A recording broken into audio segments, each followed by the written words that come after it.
Now at 11, first responders urging caution as the ongoing heat wave makes their job harder in more ways than one. So you have firefighters working out there under this heat next to fire. Plus, Portland police respond after a busy night kept them from responding to an illegal street takeover. And unfortunately, last night they waited us out long enough. And one family's fight to free a U.S. military veteran detained by ICE with no explanation. You have imprisoned a decorated disabled U.S. Army veteran in a wheelchair.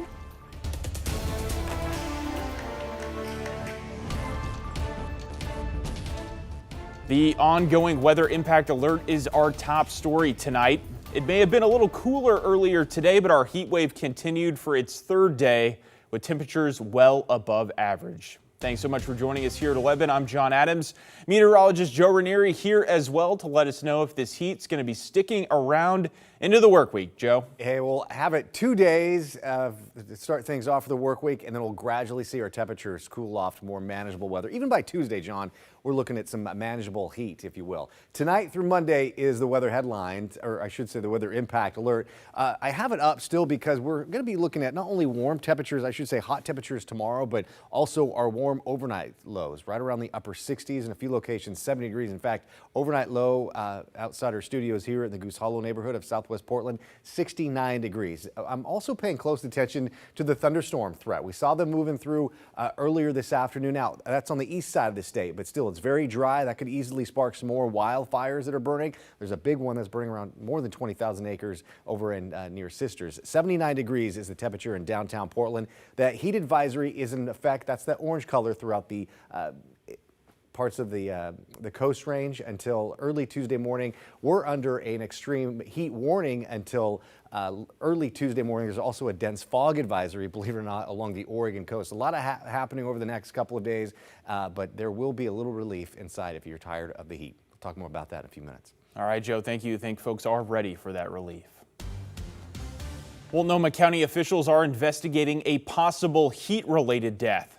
If confirmed, it would be the first of the ongoing heat wave. The county says a 56-year-old man was found in the 97209 zip code. Investigators say it could be weeks, even months, until the death is confirmed to be heat-related. This weekend's extreme heat also made for a very active fire weekend. Among the most recent happened around 3 earlier today at a high-rise off of Northwest Irving and 6th Avenue. Portland Fire and Rescue said first responders took one person to the hospital with injuries. The cause of the fire is under investigation.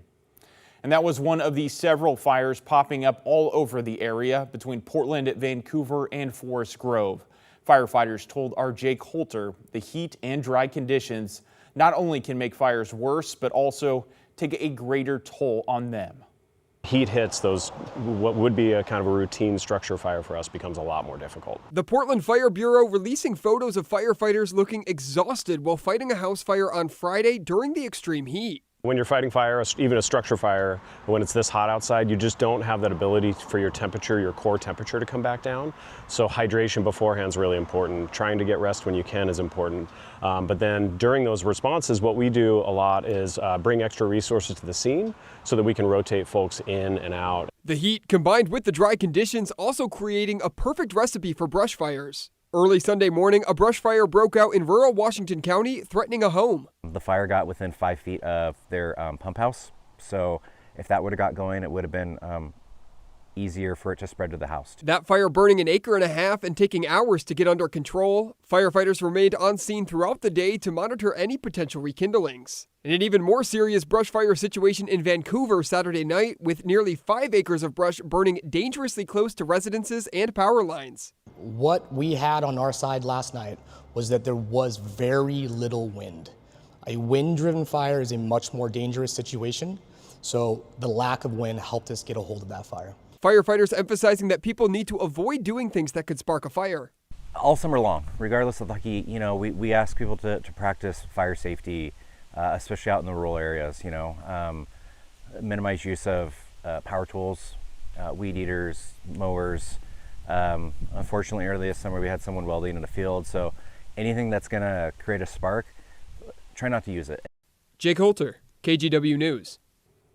Well, firefighters also pointing out that local burn bans are still in effect and say it's always a good idea to have an evacuation plan, especially if your home backs up to a brushland. Well, to the latest now on the flat fire burning in Jefferson and Deschutes counties. Fire officials say tonight the fire has destroyed 4 homes and 6 other buildings. Hundreds more remain within and near the fire perimeter, which is located about 2 miles northeast of Sisters. As of this morning, the fire has burned nearly 22,000 acres. Here's a look at the latest evacuation map, which has not changed today. About 4,000 homes are in evacuation zones, and of that, 1,000 are under level 3 go now evacuation notices. There are several road closures in the area. A 24-hour evacuation point has been set up at the Highland Baptist Church in Redmond. The Jefferson County Fairgrounds is available for large animals.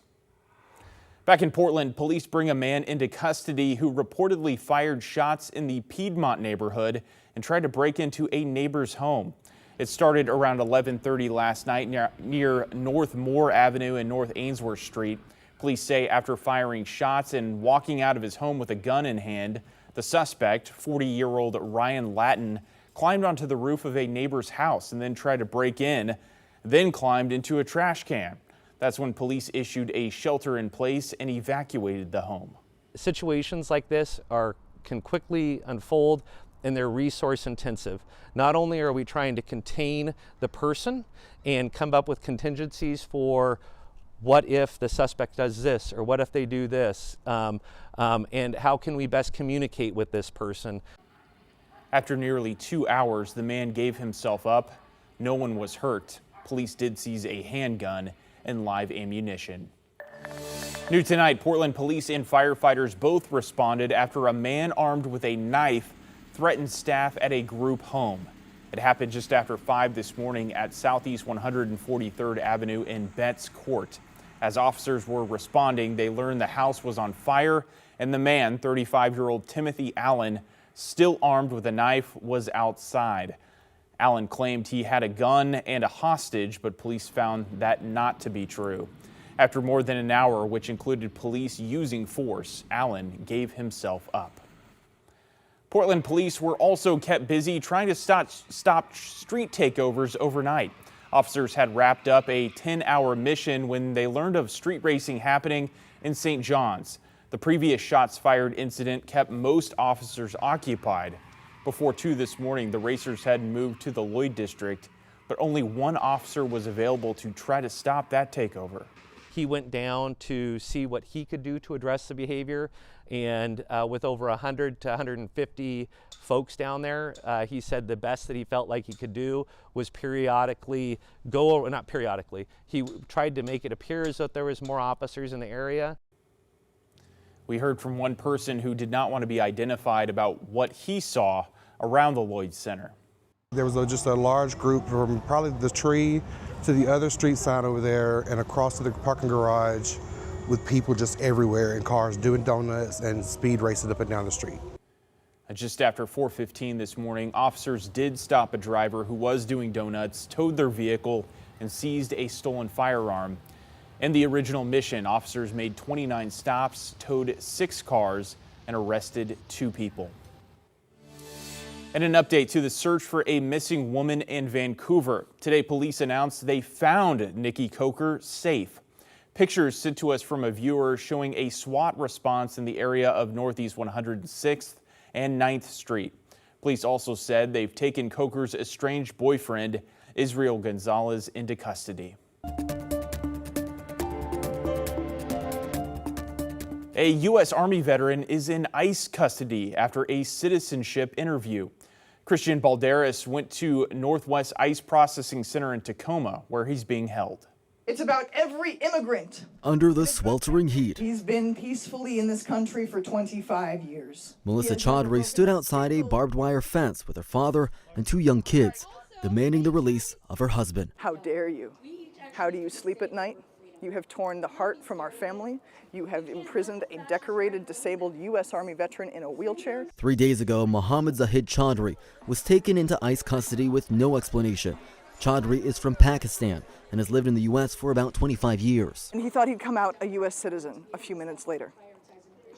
I was far less confident, which is why I was up the entire night before preparing for this eventuality. Chaudhry has been trying to get naturalized for years. In a joint letter from 2009, Senators Patty Murray and Maria Cantwell called for a speedy resolution, writing in part, his volunteer work with the American Red Cross and the Yakima Police Department, along with a service in the United States Army, has enabled him to make meaningful contributions to both his state and the country he now calls home. But Chaudhry's immigration history is complicated. In 1996, Chaudhry pled guilty to using a false passport and credit card in Australia. In 2000, he entered the U.S. to join his uncle. Soon after, married his current wife and applied for permanent residency. He falsely claimed he had no prior arrests. In 2001, the U.S. granted him work authorization, and he enlisted in the military and applied for a reserve position with the Yakima Police Department, again submitting false information. In 2003, the government notified him of intent to rescind his permanent residency status, setting off a lengthy legal battle, which his wife says has already been resolved. He is trying to be the best human he possibly can and to not agree with characterizations of him that do not match who he is. The federal government ultimately did not take away his permanent residency, mistakenly believing he was deployed overseas. In 2013, he applied for U.S. citizenship, but a federal judge rejected it. He's appealing that decision. A Trimet update tonight. Today is the last day for the Skidmore Fountain Max station. Trimet is permanently shutting down the stations, citing low ridership and the proximity to other stations. Trimet says this will save Blue and Red Line riders about 45 seconds a trip. This is the fourth and final station that was considered for closure back in 2020.